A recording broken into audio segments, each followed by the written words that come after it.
Welcome to your life. There's no turning back. There's a room where the light won't find you.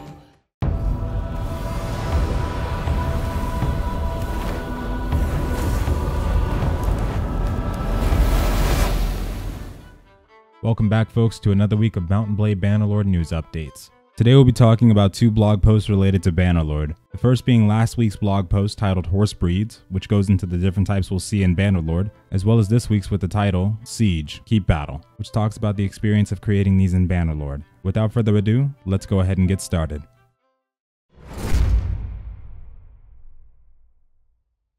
Mount & Blade has always featured different types of horses in its game, different colored ones with different stats or armor. In Bannerlord it features 6 distinct cultures, all of which are based on real-world medieval civilizations. The intro for horse breeds reads as follows. Each of these cultures sport their own types of clothing, weapons, armor, and architectural style, bringing a high level of diversity to the continent of Calradia. However, there was one aspect of the game that was a little lacking and not entirely in keeping with their efforts to create a huge, believable world. A while back they introduced to us one of TaleWorlds' four-legged friends, Humphrey, the camel, which is a new type of mount that made its first introduction into the Mount & Blade series with Bannerlord. They figured it was only fair that one of the staples of their franchise got to be in on the action, to be represented in a variety of its majestic form. Previously, the only addition made on this front was the horse mark system that was discussed in another blog, which is one of the small touches they have added into the game with immersion in mind. But by adding unique horse breeds, they realized they could take it one step further by adding these additions into the existing game mechanics. In total, they have 6 new horse breeds to the game, each inspired by real-world breeds in Europe, Africa, and Asia. Each of these new breeds are attached to different cultures of the game, alongside each breed being able to become a war horse, which would turn out much stronger and tougher but also be more expensive. So overall there will be 12 types of horses in the game in addition to pack horses and mules. And now to showcase the available types of breeds we'll see in the game. Starting it off with the Aserai, legends abound on the feats of this famed horse. These animals bring the perfect combination of swiftness, grace, and endurance. Aserai make excellent war mounts, along with their riders needing to take good care of these horses since they're typically more expensive than others. Next up is the Battania breed, Highland ponies that are usually found in mountains which tend to be in the harshest environments of Calradia, and the Battanians breed tough horses that can withstand conditions that few horses can. The Empire breed. Over time, the region of this breed has strengthened their horses by crossing them with the best specimens they have encountered throughout the continent. Imperial horses are big and strong enough to carry armored soldiers, and they are both brave and dependable in battle. I know I'm gonna butcher this, but next up is the Khuzait, a steppe breed. They say that the Khuzait are born on the saddle, and without a doubt their horses live up to the reputation. These animals are not particularly big, but they do have a lot of endurance. These horses have a low charge damage due to their stocky build that they have, alongside not being very fast, but they do make up for it in turning and handling. They are also bred in great numbers, which allows the Khuzait to employ large cavalry and horse archer armies. For the Sturgia breed, in this region the warriors prefer to fight on foot, and horses are bred for endurance plus surviving harsh winters rather than the strength on the battlefield. But nevertheless, these animals make good mounts for scouts and light cavalry. And lastly, for the Valandia breed, a century ago the Valandians were a relatively unknown tribe that fought exclusively as footmen, but there emerged a new class of mounted warriors amongst them that helped them dominate the fertile lands of the West. Their horses are strong, dependable creatures that, while not all particularly agile, do possess the toughness and courage to ride into the thick of battle. And that about sums it up for the horse breeds we'll be having access to for Bannerlord, all of which sound very cool. Now it's time to talk about the sieges, and here we go.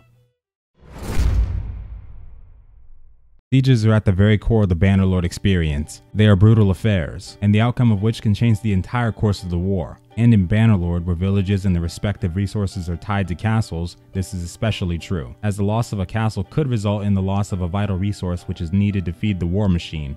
In a previous blog post, they discussed the siege engines alongside their role that they'll play in the initial stages of a Bannerlord battle. Now, breaching the castle to gain a foothold on the inner defense is the utmost important, but however, in some instances, this isn't enough to actually claim a castle outright. The defenders may rally what is left of their forces and retreat to the relative safety of the keep to make their last stand, as some of you may remember. In this week's blog post, they talk about what happens in the exact scenario by taking a look at the tail end of a siege. So keep battles present players with a different challenge from the standard field battle that makes up the majority of Bannerlord's engagement. Cavalry is of no use, and ranged units are somewhat limited in how effective they can be, especially for the attacking force. This severely limits the tactical options available for both sides, and because of this, they had to think carefully about the design of the keep battles in terms of gameplay and immersion. Their solution was to look towards the design of the scenes to help help control the flow of engagement. For instance, after the initial battle in Warband, we could go into the keep itself for a final assault. You will have the ability to scout out these inner sanctums of your target before going to war, but however, you might notice some changes when the actual time comes to assault.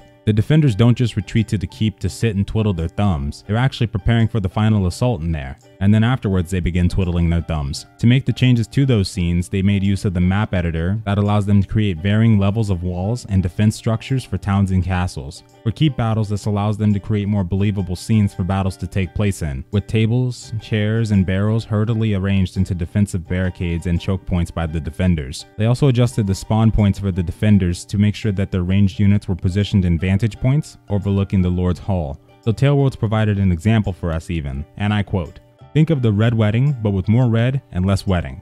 And I just wanted to add on to that really quick, folks. Be sure to re-enable your HBO subscription before April 14th if you're planning on watching. Winter is no longer coming. It's already here. One issue they also had to consider while designing the keep battles was the unit numbers. With limited space being the decoding factor at play, they opted to make use of a respawn wave for both attackers and defenders, rather than trying to cram everybody into one scene. They want the gameplay to be fun and enjoyable, so if there isn't enough space to swing your sword, it just becomes a frustrating chore to clear out a keep, rather than engaging. A lot of you who have fought siege battles over 300 units would know exactly how this feels. The significance of a battle should not be underestimated. In this regard, they will have plans for how the keep battles will play out, and if the defenders are able to withstand the keep assault itself, the rest of the attack could prove to be all for naught. And with that, folks, that is all that we have for today, and thank you so much for watching, and make sure to keep an eye out for more information about the upcoming multiplayer beta. Hopefully we'll hear something about it before long, and farewell.